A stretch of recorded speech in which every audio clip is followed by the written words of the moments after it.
विद्यार्थियों, हम पढ़ेंगे प्रश्नावली 1D पहला क्वेश्चन।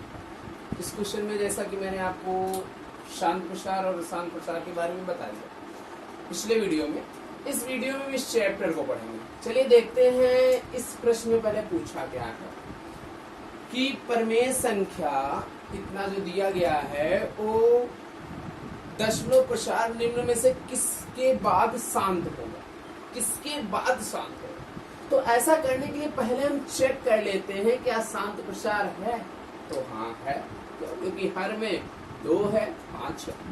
अब कितने दशमलव के बाद शांत होगा इसको हम चेक करते हैं। 2 की घात 2 यहाँ है तो 5 की घात 2 होनी चाहिए। चलिए 5 से गुणा करते हैं तो 5 सते 35, 5 3 15 और 3 18 गुणा कर दिया गया। फिर से चेक करते हैं 5 सते 35 के 5, 5 3 15 3 18। यहाँ हो जाएगा 2 की घात 2 गुणे 5 की घात 2। ध्यान से देखिएगा 185 बटे 2 पंचे 10 पूरे घात 2, 185 बटे 100 यानी 1.85। कितने अंक के बाद दशमलव लग रहा है? 2 अंक के बाद। तो कितने प्रसार बाद शांत होगा? ये 2 अंक का। क्लियर होगा? किसी को कोई समस्या? ध्यान से बात समझिएगा हमारी कि यहाँ पे आपको यही देखना है कि जितने अंक के बाद दशमलव लगा उतने अंक बाद दशमलव प्रसार शांत हो। चलिए सेकंड क्वेश्चन चेक करते हैं। कह रहा है निम्न में से कौन सी परमेय संख्या एक शांत दशमलव के रूप में व्यक्त की जा सकती है। 3-4 संख्याएं दी गई हैं, चारों संख्याओं को हम लिखते हैं। जैसे 124 बटे 165, 124 बटे 165। दूसरा चेक कर लेते हैं, दूसरा दिया है 131 बटे 30। फिर चेक करते हैं 20 27 बटे 625। फिर 1625 बटे 462। इसमें चेक करना है कौन प्रसार शांत होगा। अब आप ध्यान से देखिए 165 को अगर चेक करेंगे तो 2 आना नहीं है, लेकिन 5 आ सकता है। तो 5 के 15, 5 के 5 31 आ जाएगा। नहीं होगा, 5 गुणे 31 आ गया, पॉसिबल ही नहीं। 30 को हम ऐसे तोड़े तो 2 गुणे 3 गुणे 5, 5 3 15 2 30, 3 आ गया, होगा ही नहीं।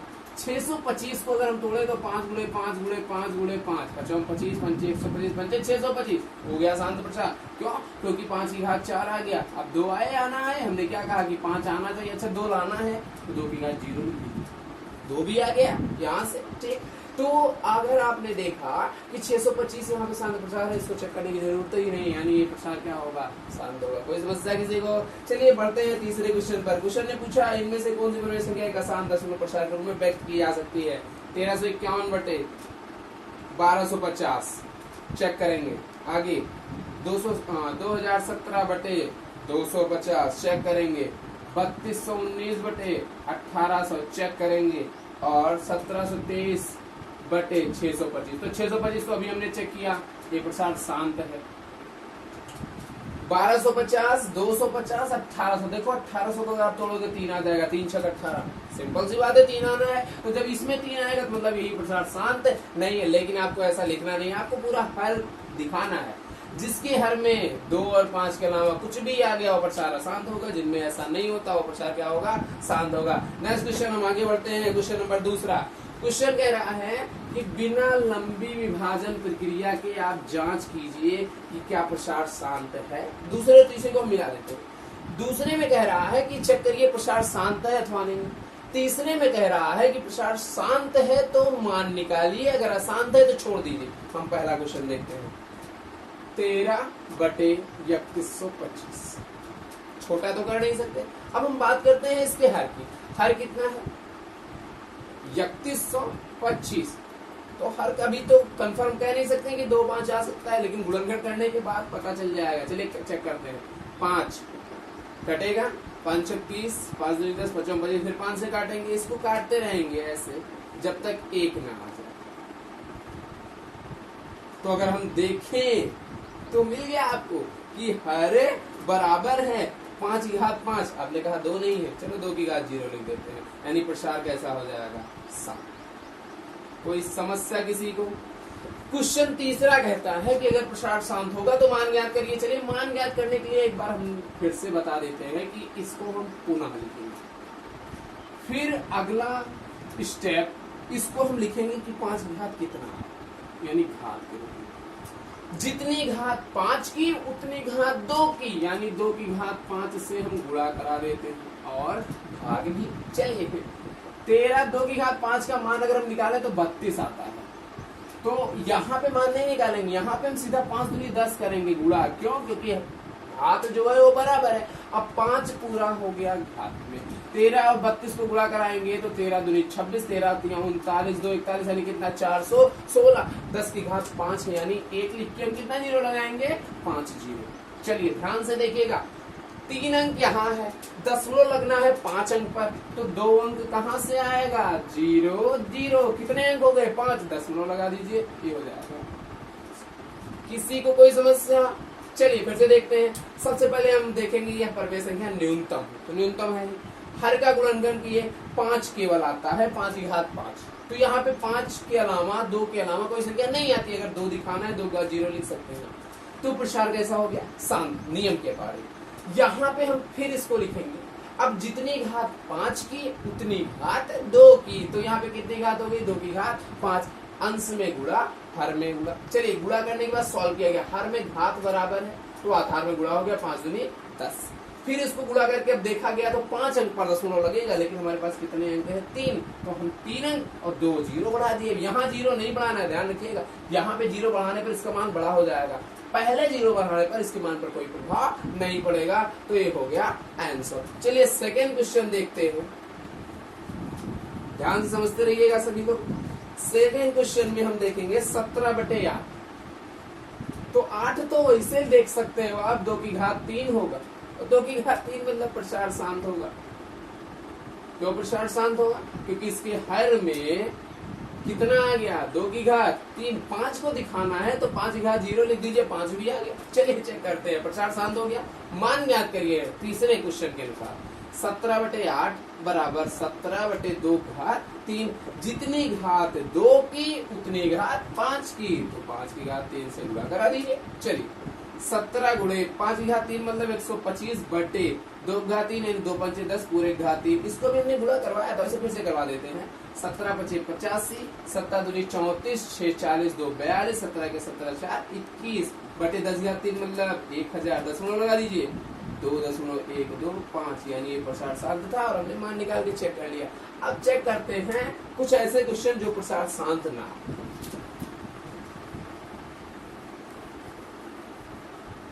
जैसे अब हम आते हैं 64/455, जैसा कि मैंने उसको सॉल्व भी किया था। चलिए इसको छोड़ देते हैं, हम दूसरा लेते हैं 29/343। साधारण सा दिख रहा है, 5 नहीं आना है, 2 नहीं आना है, लेकिन आप चेक करिए ना, आपका तो काम बनता है चेक करने। 343 गुणनखंड करिए, 343 सीधा 7 से कटेगा। चेक करते हैं, ऐसा नहीं, गुणनखंड 7 से। तो 4 3 7 3 7 से कटेगा, 7 चौक 28, 7 9 63 फिर 7 से कटेगा, 7 7 49 फिर 7 से कटेगा, 7 1 7 की घात 3 यानी हर जो है वो बराबर है ही नहीं। 2 की घात m गुणे 5 की घात n के रूप में नहीं है। क्यों? क्योंकि 2 आया ही नहीं कहीं, 5 भी कहीं नहीं आया। कौन सा आ रहा है? 7 आ रहा है। तो 2 और 5 आया नहीं, यानी हर इसके बराबर नहीं है, यानी प्रसार कैसा होगा? अशांत होगा। और क्वेश्चन कह रहा है कि अगर अशांत है तो हमको आगे कुछ नहीं करना है, यहीं पे आंसर लिख देना है, यानी ये आंसर हो जाएगा। नेक्स्ट क्वेश्चन एक बार और चेक करते हैं। जैसे हमने देखा 6/15, आप तुरंत हर देखोगे, हर कितना आया? 15। आप लिखोगे 3 गुणे 5 और आप कहोगे इसमें 3 आया सर, बट 3 आने पर ये प्रसार शांत नहीं होगा। लेकिन एक बार क्वेश्चन को रिवाइज करिए, उस नियम पे आइए। हमने कहा था न्यूनतम होना चाहिए, क्या है? न्यूनतम है? नहीं है। क्यों नहीं है? क्योंकि आप इसको काट सकते हैं, 3 में नीचे 3 बचे, 15 2/5 हो गया। अब चेक करिए, न्यूनतम हो गया। अब इसको डायरेक्ट ऐसे दशमलव बदल दीजिए, 5 चौक 20 लीजिए, प्रसार शांत हो गया। लेकिन आपने यहाँ क्या कहा? अशांत है। तो ध्यान रखिएगा कि ऐसा हर देखने से पहले अंश व हर दोनों को देखिए, क्या ये किसी से कट तो नहीं रहा है, न्यूनतम तो नहीं बन रहा है। अगर न्यूनतम बने तो पहले न्यूनतम बनाइए, उसके बाद हर को तोड़िए। अगर हर में 2 और 5 आता है तो प्रसार शांत, अगर 2 और 5 के नाम कुछ भी आ जाए तो प्रसार क्या हो जाएगा? अशांत हो जाएगा। कोई समस्या? चलिए हम आगे की क्वेश्चन की तरफ बढ़ते हैं।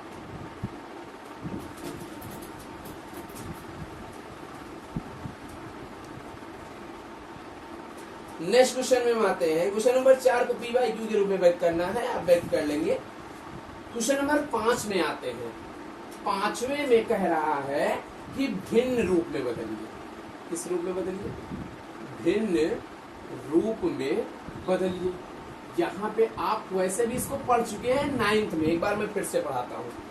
पहला दिया है 0.8 के ऊपर बार, इस चिन्ह को आप जानते हैं, इसका मतलब होता है कि 8 की पुनरावृत्ति 1 से अधिक बार। चलिए देखते हैं, सबसे पहले इसको मानते हैं, इसको आप 9th में पढ़े हैं, ध्यान रखिएगा।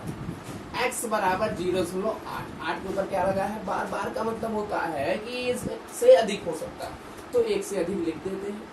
8 8 8 8 पता नहीं कितनी बार है। चलिए अब ध्यान से देखिएगा, नियम फिर से हम समझाते हैं, 9th में पढ़ाया गया है, वैसे फिर समझिए। जितने पर बार लगा था यानी दशमलव के जितना अंक है उतने से हम इसमें गुणा कराएंगे, यानी 1 अंक पर है तो 10 से गुणा, यानी समीकरण 1 में हम कितने से गुणा कराएंगे? 10। 10x, 1 अंक इधर हो गया, 8.888, समीकरण नंबर 2। तो समीकरण 2 को हम घटाएंगे 1 से, 10 में से चलिए लिख के घटाते हैं। यहाँ पे x बराबर 0.88 है। अगर हम घटाते हैं तो यहाँ 9x बचा, यहाँ पे पूरा कटेगा, अगर नहीं करता तो आपने गुणा गलत किया। 8 में से 0 घटेगा 8, x बराबर 8/9। ध्यान दीजिए दशमलव भिन्न में बदल चुका है। कोई समस्या किसी को? ध्यान से बात को मत समझिएगा, 9 में आप पढ़ चुके हैं, मैं दोबारा रिवाइज कर रहा हूँ। फिर आते हैं ऐसे क्वेश्चन पर जिसमें 2 अंक हो, 0.24 और दोनों के ऊपर बार लगा, तो नियम तो कहता है कि पहले आप x बराबर मान लें, नियम तो यही कहता है, तो चलिए मान लेते हैं। फिर नियम कहता है कि दोनों के ऊपर बार है तो दोनों की पुनरावृत्ति होगी, चलो हम दोनों की पुनरावृत्ति करते भी। फिर नियम कहता है कि 2 अंक थे तो गुणा होना चाहिए 100 से, गुणा भी करा देते हैं। 100x बराबर 24.2424, समीकरण नंबर 2। नियम कहता है कि 2 से 1 को घटाइए, तो 100 में से x घटाएंगे 99x, डायरेक्ट घटा रहे हैं। दशमलव के बाद पूरा कट जाएगा, बचेगा कितना? 24। x बराबर 24/99, छोटा करिए इसको, 3 8 24, 33 या 99, 8/35, ये हो जाएगा आंसर। अब ध्यान से देखिए, 2 तक हुआ तो 3 अंकों वाले में क्या करेंगे? 1000 से गुणा। 4 वाले में क्या करेंगे? 10,000 से गुणा। इसी प्रकार हम अन्य क्वेश्चन सॉल्व करेंगे, लेकिन अब इसी क्वेश्चन में थोड़ा सा परिवर्तन आता है, थोड़ा सा कंफ्यूजन। हम देखते हैं उस क्वेश्चन को। जैसे हमने दिया 2.24, लेकिन अब की बार हम बार 4 के ऊपर केवल लगाते हैं। बात ध्यान से हमारी समझिए, किसके ऊपर बार लगाते हैं? 4 के। तो नियम तो यही कहता है, x बराबर 2.24 के ऊपर बार, जिसके ऊपर बार का चिन्ह लगा वो दोबारा लिखा गया, यानी बार बार लिखा गया। अब ध्यान से देखिए, आप कहोगे नहीं सर यहाँ 100 से गुणा होना चाहिए, लेकिन अगर हम यहाँ 100 से गुणा कर देंगे तो 4 4 आ जाएगा। बात समझिए, अगले प्रश्न में समस्या होगा, इसके अगले प्रश्न में अगले स्टेप। इसलिए पहले हम इसको हटाते हैं जिसके ऊपर बार नहीं है, तो उसके लिए हम पहले गुणा कराते हैं 10 से। ध्यान से देखिएगा कि इस दशमलव के बाद जिस पर बार नहीं है उतने अंक से हम गुणा कराएंगे, यानी 10 से गुणा करा देंगे तो 10x बराबर हो जाएगा 22.44। अब नियम कहता है कि दशमलव के बाद 2 अंक था तो गुणा 100 से होना चाहिए, चलिए 100 से भी गुणा करा देते हैं। तो कितना हो जाएगा? 100x बराबर, अब की बार अगर 100 से गुणा हो जाएगा 224 हो जाएगा और 0.4444, समीकरण नंबर 3। अब इस समीकरण 1 से कोई मतलब नहीं है। अब की बार 3 में से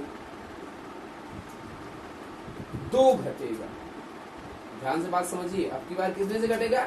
3 में से 2, तो 100 में से अगर 10 घटा तो 90 बचे। 224, ध्यान से देखिए, ये सब कट जाएगा। 224 में से 22 घटा तो 2 और 0 और 2, x बराबर क्या हो गया 202/90, 2 से भाग कर लीजिए 101/45। कोई समस्या किसी को? यहाँ पे अगर आपको अब भी नहीं आता तो आप उस प्रश्न को दोबारा हमारे पास भेज देंगे, हम उसको सॉल्व करके आपको पुनः वापस कर देंगे। यानी आपको प्रत्येक क्वेश्चन बताया जा चुका है तो आप प्रश्नावली 1D तक पढ़ लेंगे। यानी पहला चैप्टर आपका संख्या पद्धति खत्म होता है। कल से आपका चलेगा, यानी आपका अगला टॉपिक होगा बहुपद, पॉलिनोमियल। तो ध्यान से सभी लोग नोट्स कंप्लीट कर लें। पहले चैप्टर से लेकर तक अभी तक जितना पढ़ाया गया है मैं सबकी विद सॉल्वेशन PDF फाइल भेज दूंगा, बुक सहित। अगर आपको तब भी कोई समस्या आती है तो आप हमसे कांटेक्ट करें और हम आपको क्वेश्चन दोबारा पढ़ा देंगे। लेकिन आप ध्यान रखते रहिएगा कि पढ़ने के साथ साथ आपका नोट्स कंप्लीट होता रहे। धन्यवाद।